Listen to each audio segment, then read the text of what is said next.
Spotlight, le podcast de décryptage ciné-série qui met en lumière les phénomènes du moment. Spotlight. Salut à tous, Spotlight spécial Oscar. On fait le débrief à chaud de la 92e cérémonie qui a vu le sacre de Parasite de Bong Joon-ho avec 4 statuettes, meilleur film international, meilleur réalisateur et meilleur scénario. Quelles ont été les surprises, les temps forts, les déceptions, coup de cœur, coup de gueule? La rédac d'Allociné vous donne son sentiment sur les Oscars 2020. Je suis Brigitte Baronnet et suis entourée pour cette émission de Julia Fernandez, salut. Salut Brigitte. Clément Cuillet, salut. Salut. Corentin Palanchini, salut. Bonjour tout le monde. Et Thomas Desroches, qui a veillé toute la nuit pour suivre la cérémonie en direct, salut. On est là, on lâche rien. Il est encore vivant. Bon, on va faire un petit premier tour de table. Une phrase chacun pour me dire ce que vous retenez de ce palmarès. Soyez court parce que vous aurez le temps de développer après, mais si vous deviez retenir un truc, voilà, qu'est-ce qui vous a marqué? Julia. Historique. Historique, ouais. Corentin. Un mot ou une phrase? Un mot ou une phrase, mais voilà, court quoi. Super pour Parasite, moins pour 1917. Ok. Thomas. Satisfait. Et toi Clément? Oh là, je te sens pensif. Mérité. Pour Bong Joon-ho, pour Parasite, c'est franchement mérité. Alors justement, parlons de Parasite.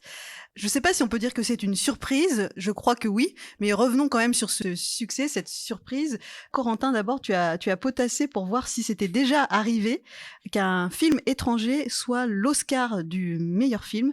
Voilà, alors est-ce que tu as la réponse? Quels sont... Ouais, d'après mes recherches, ça n'est jamais arrivé. C'est la première fois que, comme tu dis, qu'un film nommé à l'Oscar du meilleur étranger, du meilleur film étranger, meilleur film international d'ailleurs maintenant, la catégorie s'appelle, obtient meilleur film. Donc en fait, Parasite, de facto, qu'on soit d'accord avec le film ou pas, mais je crois qu'il met à peu près tout le monde d'accord, de toute façon, factuellement, rentre dans l'histoire du cinéma et dans l'histoire des Oscars pour ça. Et alors, autre chose aussi, c'est Parasite, je ne l'ai pas rappelé, mais c'est la Palme d'Or de Cannes. Est-ce que c'était déjà arrivé qu'une Palme d'Or ait l'Oscar du meilleur film? Alors oui, c'était arrivé, mais il y a très longtemps. C'était arrivé en 1955 pour un film qui s'appelait Marty, et qui était un film avec Ernest Borgnine qui jouait un homme assez solitaire qui commençait à atteindre un certain âge et qui était toujours le dernier habitant chez sa mère, de sa famille, tout ça, un personnage qui n'arrivait pas à trouver l'amour, et le film est sur ce sujet-là, et c'était réalisé par Del Berman, qui est un grand réalisateur, et c'est le seul film qui avait remporté la Palme d'Or en 55, et donc en 56 au moment des Oscars avait eu le prix. Ah, j'aime quand Corentin nous parle de ça, c'est l'historien du cinéma. Historyman. Ouais. Bon, alors parlons de Parasite. Je crois que tout le monde autour de la table a aimé ce film, donc on est, je crois, tous... Mais qui ne l'a pas aimé? C'est la question. Oui, c'est vrai. On n'a pas Personne. trouvé. Ouais. En tout cas, à la rédaction, j'ai jamais entendu quelqu'un à la rédaction, au moins ça, des gens qu'on côtoie quand même au quotidien, dire j'ai détesté le film est vraiment, il ne mérite pas tout ça. On est tous d'accord là-dessus, quoi. On est d'accord. Il va être chiant ce podcast, on est tous d'accord. non, je sens que je vois Clément rire, qui a envie de... Non, mais c'est vrai, tout le monde aime le film, et c'est difficile de trouver des défauts au film en plus, donc je trouve ça super qu'il y ait un film qui mette d'accord. Ça faisait longtemps qu'on n'avait pas eu un vrai film qui mette tout le monde d'accord, vraiment, complètement. Il n'y a pas vraiment un truc... non, je sais pas. C'est vrai que souvent aux Oscars, quand t'as un film en plus qui rafle, bon là il en a entre guillemets que 4, mais quand il y a des films qui commencent à rafler 3, 4, 5 Oscars, très souvent le lendemain il y allait oh là là oui mais bon est-ce que ça va aller autant d'Oscars au point de priver d'autres films bon là peut-être qu'ils privent un petit peu un ou deux autres films, mais quand même je crois que les gens au global sont plutôt contents que ce film là qui partait de rien arrive jusque-là, quoi. C'est d'autant plus fort que c'est un film social. Enfin, le message du film est tellement fort, le fait qu'il soit récompensé de partout comme ça, et qu'en plus, ce soit un film étranger qui soit mis en avant aux Oscars, qui est quand même une cérémonie assez homogène, en général, c'est très fort, et ça envoie un message très positif, je trouve. Aussi. Puis l'autre chose importante aussi, c'est que les Américains, généralement, ils aiment bien refaire les films, les faire en anglais. C'est rare qu'un film sous-titré, simplement, soit... Il y a même une journaliste qui a posé la question à Bong Joon-ho sur le tapis rouge. Pourquoi avez-vous fait ce film en coréen? Donc là, on atteint quand même un niveau... Enfin, c'est quand même dire d'où ils partent, quoi, les Américains, et à quel point c'est même un exploit je trouve, moi, qu'ils en arrivent à couronner ce film, quoi. Et d'ailleurs, donc il y a un projet de remake du film, c'est ça, ou c'est non, c'est une série. Il y a une série qui sera visiblement pas un remake, mais une suite. Il me semble qu'il y avait eu des discussions avec des chaînes américaines, mais après, est-ce qu'il va être tourné dans la langue original de son créateur, je ne sais pas. S'ils veulent reprendre parce que ce serait sans doute sur le fils qui a grandi, et du coup s'ils veulent reprendre le même acteur, à moins qu'ils prennent des cours, qu'ils soient déjà bilingues ou qu'ils prennent des cours en accéléré, je pense que même si la série va pas voir le jour avant au moins 2 ans, je pense, il y a des chances que ce soit dans la langue originale, ce qui serait très très fort encore, ce serait un autre exploit pour la saga Parasite. Mais là, c'est vrai que là, la folie Parasite, elle est pas prête de retomber, puisqu'il y a le film qui va ressortir en noir et blanc, je crois que c'est la semaine prochaine. Et c'est génial pour Parasite. Maintenant, il faudrait pas que ça devienne une malédiction et qu'il y ait du parasite partout et qu'il y ait une sorte de parasite, peut-être une parasite fatigue. Il va falloir que le film se sorte de ça. Et ce serait super pour Bong Joon-ho. Ce serait malheureux que le film, par trop de succès, ait un retour de bâton et qu'on commence à en avoir marre. Elle le mériterait pas et Bong Joon-ho le mériterait pas non plus. Parce que c'est vrai que tu fais bien de mentionner les entrées, parce que ce qui est positif aussi dans le fait d'avoir plein d'Oscars, c'est que généralement le film ressort ou est toujours en salle quand ça arrive, et du coup il refait le plein d'entrées, le plein ou pas, mais en tout cas il refait des entrées, ce qui sera jamais perdu pour le distributeur de Parasite. Et ce qui est bien, c'est qu'il y a un capital sympathie énorme aussi, je trouve, autour des acteurs et du réalisateur. Enfin, il dégage une humilité dans ses discours. Il a, voilà, on sent qu'il a rendu hommage à Hollywood. Enfin, on a envie de l'aimer parce qu'il dégage vraiment un truc hyper sympathique. Pendant son discours, il a salué Martin Scorsese, qu'il a inspiré quand il était étudiant ou quand il apprenait à faire des films. Il a insisté sur le fait que il était, enfin voilà, s'il avait pu partager son Oscar en 3 pour le remettre aussi à Sam Mendes. Il a remercié Tarantino aussi parce que chaque année dans son top film, Tarantino mettait le citait lui, alors que son cinéma était très méconnu du public américain. Et il est tout simple. Enfin, pendant un discours de remerciement de son équipe, il regardait son trophée en souriant comme un enfant. Enfin, on sent que c'est un homme simple. Il a l'air d'avoir vraiment effectivement vécu une vraie surprise. Enfin, vraiment, il avait l'air de pas du tout s'attendre à ces prix-là, quoi. Et moi, je veux pas ramener la couverture à moi, mais t'as ton selfie avec lui, on sait. J'étais là au tout début de l'aventure à Cannes, et c'est vrai que c'est quelqu'un de vraiment d'adorable et qui a beaucoup d'humilité, Bong Joon-ho, et ça m'avait marqué moi quand je l'avais rencontré.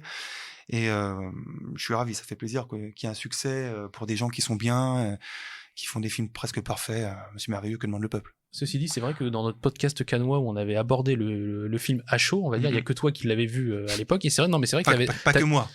Non mais d'autres gens. D'halluciner que toi, et c'est vrai que tu avais été très positif déjà, donc le film partait déjà avec des bons auspices à ce moment-là. Ah je pense que il y a carrément un peu de moi dans ce grâce à toi, dans ce triomphe, en toute humilité. En toute humilité. Ouais. Donc succès critique, succès public, voilà pour Parasite. Est-ce que vous êtes surpris que 1917 n'ait pas eu ce prix? Est-ce qu'il était mérité? Parce que contrairement à Parasite, par contre, je trouve que ce film, il a un petit peu divisé. Il y a eu des gens qui ont adoré, mais après, il y a un peu eu les détracteurs qui ont dit oui, quand même.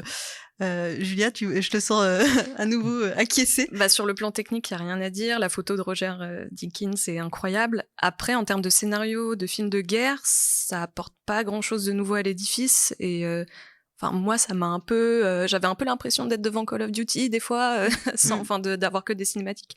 Et c'est un très beau film, mais il casse pas des briques non plus en termes de narration. Moi, c'est pas tant le meilleur film qui m'a choqué, c'est le fait que Sam Mendes n'est pas le meilleur réalisateur, en fait. C'est plus ça. Mais finalement, je suis très content. Enfin, j'ai adoré 1917, mais je suis quand même très content du résultat.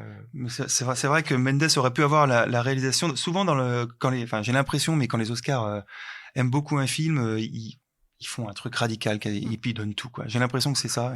Et là, ça aurait peut-être mérité un petit partage, une répartition des prix. Le meilleur film aurait pu revenir à Parasite, pas de souci. Scénario aussi, mais la mise en scène peut-être à Sam Mendes, ouais.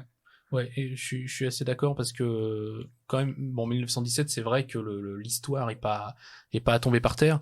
Par contre, ce qu'il a réussi à faire avec ses équipes, c'est bien d'ailleurs qu'il y a eu des prix, notamment pour il a un peu ravi les effets spéciaux à des gros films comme Avengers et tout ça, mais ça montre aussi que l'Académie a voulu saluer aussi le fait que, évidemment que c'est un plan séquence triché, le film, mais il y a quand même une prouesse technique, et surtout il y a un défi de s'être imposé ça et d'avoir mené le film comme Sam Mendes l'a mené avec son directeur photo, et du coup oui, c'est bien qu'il ait eu les prix techniques. Meilleur réalisateur, ça aurait quand même été pas mal. Vraiment, parce que Parasite, le film, son sujet, comme tu disais, Julia, beaucoup de choses sont réunies pour faire un très grand film, mais c'est pas de l'esbrouf de mise en scène. C'est-à-dire que c'est très bien mis en scène, mais au niveau technique, Sam Mendes était quand même au-dessus, je trouve. Je le disais en intro, Thomas, tu as donc veillé toute la nuit pour regarder la cérémonie. Voilà. Là, tu vas t'endormir. Je vais te donner la parole maintenant avant que tu t'endormes. Non, c'est bon, là, Mais je suis t'es en forme. je suis chaud, là. Et donc, je t'ai missionné pour nous faire un petit débrief des temps forts de la cérémonie. Alors, est-ce qu'on s'est amusé? Est-ce qu'on s'est un petit peu ennuyé? Est-ce qu'il y a eu ce ventre mou? Ah ouais, non, moi je l'ai pas senti le ventre mou, j'étais un peu à fond dedans comme tous les ans, mais après c'est vrai que c'était une cérémonie qui était très calme, un peu trop calme, il n'y a pas eu de moments un peu, scandale, entre guillemets, il n'y a pas eu de moments non plus d'émotions énormes, etc. Ça a commencé avec un petit playback un peu loupé de Janelle Monáe, qu'on aime beaucoup, mais voilà. Et oui, c'est vrai qu'il n'y a pas eu non plus de grands discours très forts, à part celui de Joaquin Phoenix, qui a toujours des discours très engagés. Et voilà, mais il n'y a pas eu de moments comme ça. C'est surtout des moments humour avec James Corden et Rebel Wilson ils sont arrivés sur scène en costume de Cats pour présenter l'Oscar des meilleurs effets visuels. Et ça, c'était vraiment drôle parce qu'ils se moquaient ouvertement du film. Ils avaient vraiment beaucoup de recul sur le film, donc ça marchait vraiment bien. Et puis Kristen Wiig aussi avec Maya Rudolph, qui était vraiment très très drôle. Et d'ailleurs, j'ai vu beaucoup de tweets passer. Beaucoup de gens aimeraient qu'elle présente les Oscars l'année prochaine. Alors, je ne sais pas si les Oscars ont complètement abandonné l'idée d'avoir des présentateurs, enfin des hosts, mais c'est vrai qu'elle était très drôle. Et sinon, la performance de Eminem, en fait, c'était un peu totalement sorti de nulle part. En fait, c'était parce que il a du coup gagné l'Oscar il y a 18 ans pour la chanson Lose Yourself du film 8 Mile, et il n'est pas venu à ce moment-là aux Oscars parce qu'il ne pensait pas gagner. D'ailleurs, il pensait même que les Oscars c'était que pour les acteurs, et donc il n'était pas venu. Et en fait, c'était une sorte de clin d'œil en fait pour montrer qu'il n'était pas brouillé avec l'Académie, et que voilà, enfin c'était vraiment pour revenir 18 ans plus tard. Et c'était un peu bizarre en fait, je trouvais, parce que on comprend pas trop pourquoi là maintenant. Et puis le plan sur Martin Scorsese était hilarant en fait, qui s'endort complètement. Si, on sait, il a un nouvel album.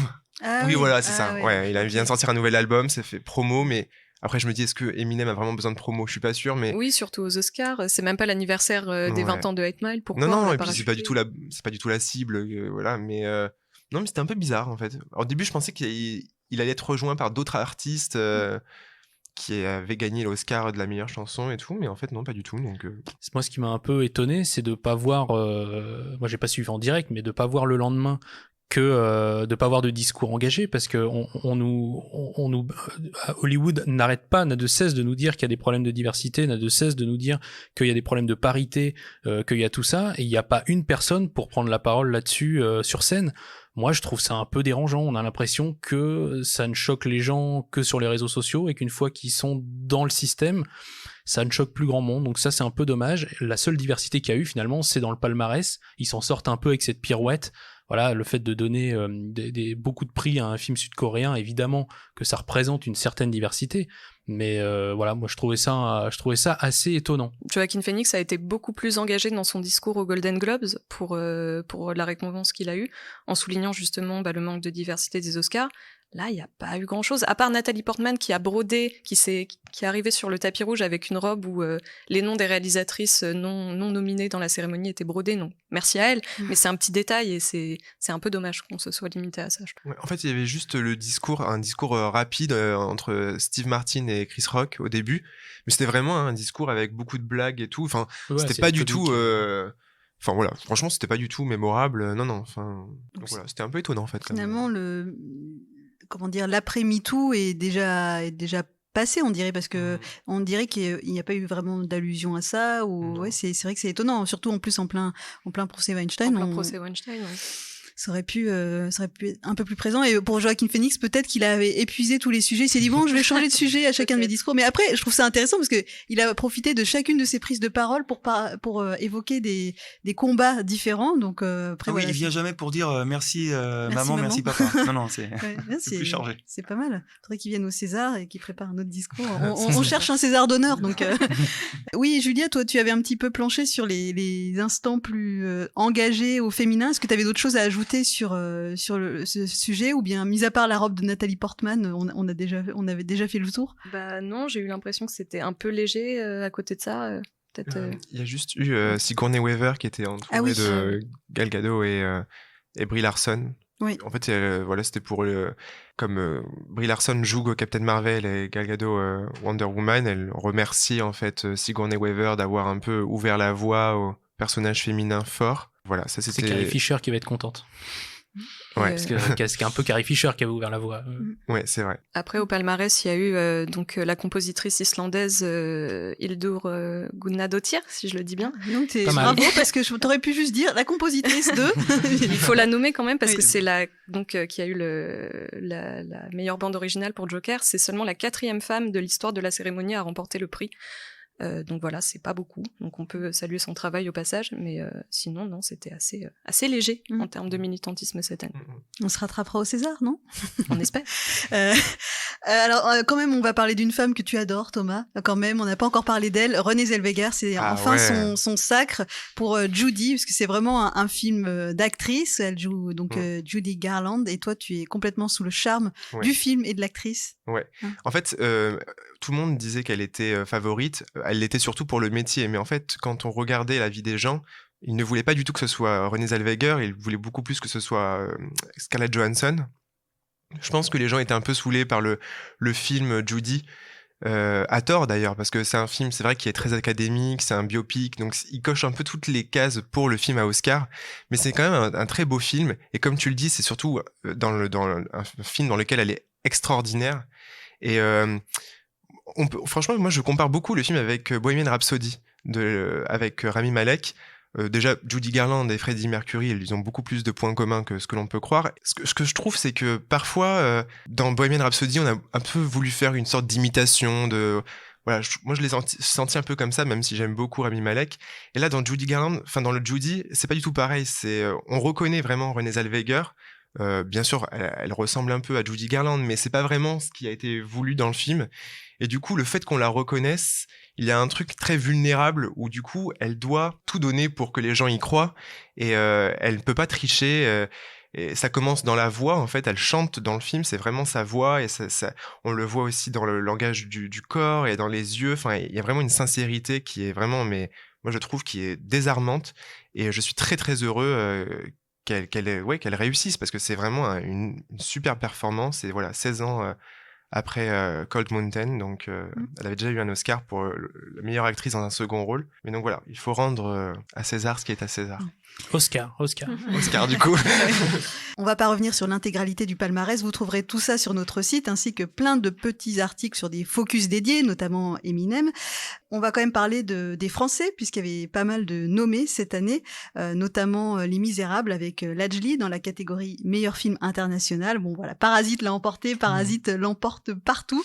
Et il y avait d'autres Français, alors on va citer donc Alexandre Desplat pour Les Filles du Docteur March, il a composé la musique. Il y avait également le film d'animation J'ai perdu mon corps de Jérémy Clapin, mais bon voilà, face à Toy Story 4, c'était pas évident.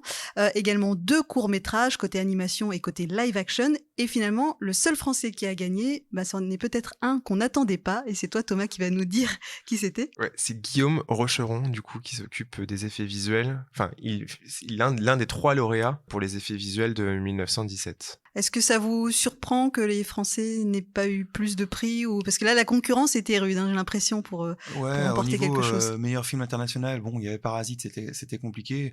Enfin, j'ai envie de dire, ils auraient pu le donner aux Misérables aussi. Il a eu meilleur film. Non, s'il y avait une règle à la française où on peut pas cumuler par exemple meilleur premier film et meilleur film, il aurait pu éventuellement voilà. C'est bon, là, il donne tout à Parasite. Et puis pour le film d'animation, non, c'est pas trop une surprise. Toy Story 4, généralement, les gros films d'animation américains sont récompensés aux Oscars, donc là, il n'y a pas trop de surprise. Moi, on va me reprocher mon manque d'ambition, mais moi, je trouve ça déjà énorme, en fait, qu'il soit déjà nommé. Enfin, c'est Oui. déjà une visibilité énorme, donc évidemment, il gagne pas, face à Parasite, voilà. Mais non, mais moi, ça me choque pas, en fait. Je pense qu'ils sont déjà très, très heureux d'y être. Oui, et puis bon, c'est vrai que, en particulier Les Misérables, je pense que ils savaient d'avance qu'il y avait très très peu de chance et que ça aurait été une agréable surprise s'ils avaient gagné. Mais Moi, j'avoue, je suis un peu déçue pour Alexandre Desplat. Je pensais qu'il avait ses chances avec Les Filles du Docteur March, mais bon. Bah, c'est vrai que lui, quasiment chaque année, il est nommé. Il l'a eu c'est très ça. souvent. Il l'a eu aussi. Ouais. Peut-être qu'il en a déjà eu assez. Ouais. Je sais pas. Ouais. Mais c'est bien au final parce que comme tu l'évoquais tout à l'heure, c'est cette femme qui l'a eu. Donc voilà, ça met en avant d'autres personnalités parce qu'Alexandre Desplat, on a l'impression, effectivement, Il a installé. qu'il est là chaque année. Et même si on aime beaucoup ce qu'il fait, c'est bien aussi d'avoir d'autres noms. Corentin, tu voulais ajouter quelque chose ? Oui, c'était par rapport à Toy Story 4. En fait, c'est la première fois que finalement Disney est parmi les studios les plus récompensés à la cérémonie, puisque du coup, comme ils ont fusionné avec Fox, les films Fox rentrent dans le giron Disney, ce qui fait que là, ils ont quand même 4 statuettes, et donc ça les met à égalité avec le distributeur US de Parasite. Donc quand même, et avec Sony. Voilà. Il n'y a pas de quelqu'un qui a fait 5, ils sont tous à 4 les plus récompensés.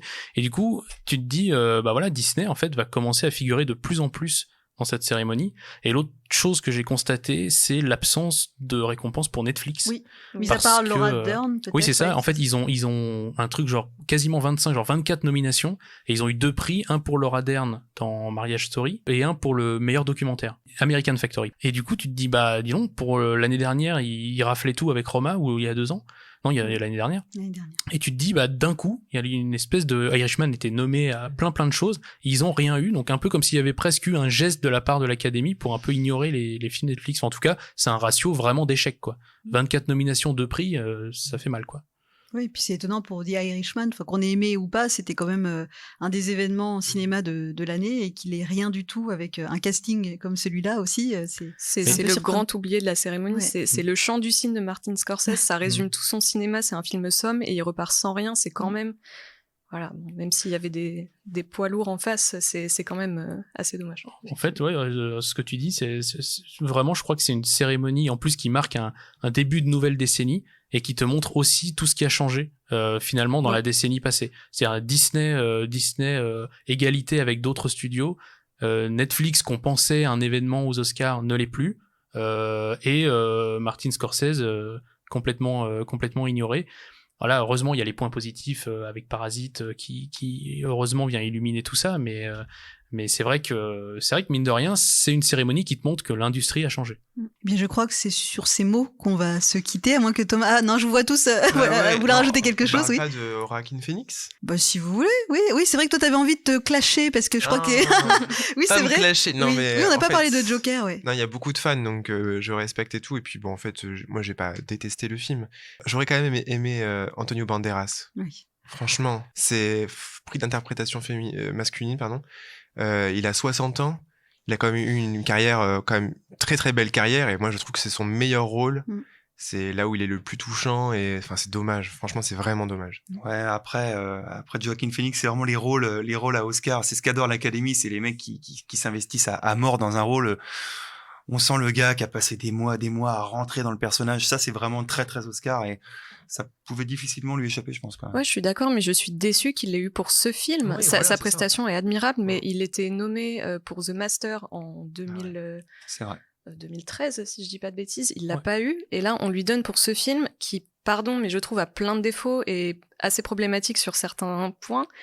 Et voilà, qu'on récompense ce film à travers Joaquin Phoenix, je trouve ça dommage un peu. Ouais. Mais c'est oublier que l'Académie aime bien les belles histoires. Et donc, comme ils ont écrit une belle histoire avec Parasite, ils écrivent la belle histoire de Joaquin Phoenix qui fait un film de super-héros pas comme les autres, et donc se donne à fond dans un rôle qui avait déjà été joué par d'illustres prédécesseurs et arrive à trouver sa voie, se trace une voie jusqu'aux cérémonies de récompense et voilà, et c'est de la même façon qu'il récompense Renée Zellweger pour Judy Garland, parce qu'effectivement il y a tout ce qu'apporte le film, sa performance, comme Joaquin Phoenix, sa performance dans Joker. Mais avant tout, l'Académie, elle aime les histoires, et quand on lui raconte Hollywood, elle adore. Et voilà. Et donc la cérémonie, elle est aussi à cette image-là, je pense. Clément. Je voulais juste dire un mot sur un oublié de la cérémonie, c'était quand même un gros fail. Luc Perry. Ah oui. Oublié de la catégorie. Et il est pas le seul. On laisse pas Dylan dans un coin. Du moment in memoriam, voilà, ils ont oublié Luc Perry qui pourtant était au générique de Once Upon a Time in Hollywood, Ouais. donc il était à l'affiche d'un film qui était dans la catégorie meilleur film et pas mal nommé, donc fail, voilà. Ouais. Non mais ouais, il y en a chaque année et c'est vrai que c'est triste que ce soit tombé sur lui parce que Et Dylan surtout, dans Beverly Hills quoi, merde. on dirait qu'ils n'arrivent pas à adapter du tout la cérémonie, parce qu'il y a eu des décès très récemment dans les jours précédant la cérémonie, et ils n'ont pas trouvé le moyen d'inclure ces décès-là dans le in memoriam. Donc tu as l'impression qu'il y a des choses qui sont bookées et validées, survalidées, je sais pas, des jours à l'avance, et que du coup il peut se passer n'importe quoi. Bon, tu vois, ils ont trouvé le moment de mettre Kirk Douglas, et ils ont pas trouvé le moment d'en mettre d'autres qui sont morts à la même période. C'est un petit peu gênant, quoi. D'autres choses que vous vouliez ajouter là, je sens que vous avez pas envie que cette émission se termine. Non. Si, un petit mot pour Brad Pitt quand Ah même. oui, Qui, oui. il attendait son Oscar depuis si longtemps, on lui donne pour un rôle secondaire alors qu'il a autant de présence à l'écran que DiCaprio, donc c'est un peu bizarre. Voilà. Bon, Mais c'est de la stratégie pour être sûr que, parce que face à Joaquin Phoenix, c'était presque perdu d'avance, donc c'est malin, c'est malin. C'est malin. Et ouais. Et comme ça, son retirage de t-shirt restera dans l'histoire des Oscars. Et comme l'Académie aime les belles histoires, et que Brad Pitt a eu des ennuis personnels, qu'il est en train de s'en remettre, et qu'il relance sa carrière avec 2 films majeurs que sont Ad Astra et Once Upon a Time in Hollywood au niveau de leur importance, l'Académie aimant les belles histoires, etc. etc. Eh bien, ce sont sur ces mots, l'Académie Ces aimant sages les belles paroles. histoires. T'aimes bien faire des espèces de phrases de fin sur lesquelles je peux rebondir, merci. Je vais t'inviter dans tous les podcasts pour pouvoir dire... Je laisserai à chaque fois des points de suspension pour que tu puisses... L'Académie aime les belles histoires, nos podcasts aiment les belles histoires aussi. Donc, il est temps de se quitter, de vous donner rendez-vous pour d'autres podcasts. On fera bientôt une spéciale Clint Eastwood à l'occasion de la sortie du cas Richard Jewell. Merci à tous les 4, Clément, Thomas, Julia, Corentin, d'avoir débriefé à chaud cette cérémonie des Oscars. Merci beaucoup, Andou, d'avoir assuré la réalisation de l'émission. Et rendez-vous très bientôt. Salut. Merci. Salut. N'hésitez pas à noter cette émission, à la partager et à en parler autour de vous. L'émission est disponible sur toutes les plateformes de podcast, notamment Spotify, SoundCloud, Deezer et Apple Podcasts.